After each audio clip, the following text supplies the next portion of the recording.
Hi, this week I basically want to talk about degradation, feelings of being degraded, however they happened in the past, whether we felt like we were bullied or rejected or whatever, and how they affect us.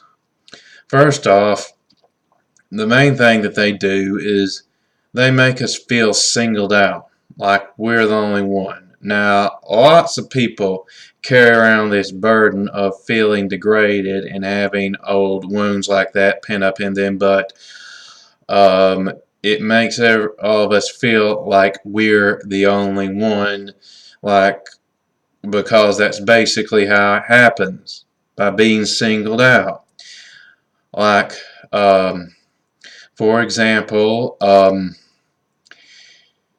if you were naked, say in a public shower, it's no deal where everyone else is naked, but excuse me, we all have the classic nightmare as kids that we went to school naked. The thought of being naked in front of a room of clothed people bugs us. It's that singled out element to it.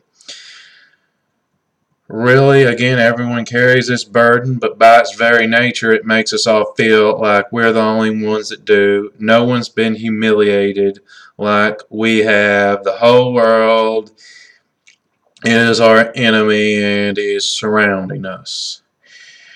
And from there, it sucks us down into a vortex of wanting to ruminate on it. And that's what will really make us insane. That's what will warp our perceptions of reality, because we'll start seeing the whole world through the lens of our wounds, when that's just not the case. That's the effect ruminating on it has, and that's a powerful vortex wanting to ruminate.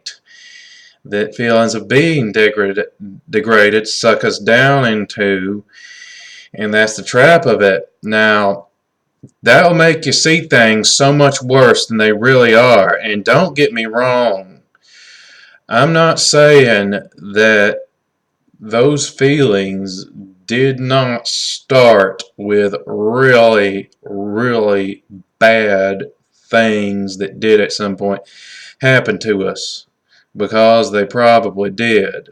But it'll make us see the whole world through the lens of that, which is completely insane. And that's another way it affects us. Also, the feeling and just the burning rage and pain of feeling like these feelings of having been degraded that we carry within us, they never feel like they fully avenge themselves. They always make us feel like we're so passive and the world is so aggressive with us, when in fact, if you're thinking too much about how do I be more aggressive to fight back against the world, because this delusion it puts us in that we're always so passive and it's so aggressive, you won't realize how aggressive you are really being. Nothing's ever enough. This feeling never feels like it's fully or at all avenged itself. I mean, don't get me wrong, just learning to be assertive in certain ways is probably a healthy outlet. That's not what I'm talking about. I'm talking about just sheer obsession with it, to where you're just feeling like so beat up by the world and you can never make yourself fight back, and you've always got to figure out how to fight back harder. One other thing I want to leave is there is a certain, he's not exactly a preacher or ordained minister, but he does do a lot of ministry. John Crowder of Sons of Thunder Publications.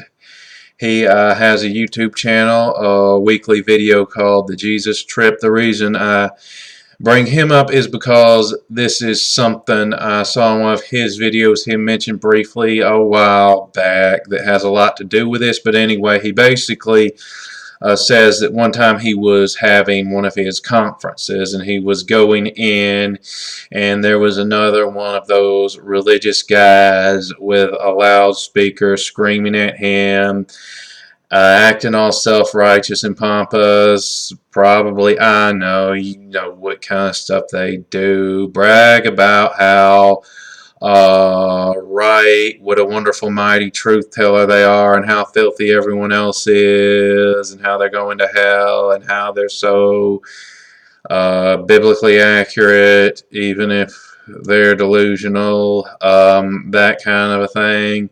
Well, first of all, John Cryer basically said usually he would get annoyed when people did that, as he put it, but one time when it happened, he actually felt the strange feeling of pity for the guy shouting, because he sensed how the guy was feeling inside. He was feeling, basically, to paraphrase, pretty doggone degraded himself.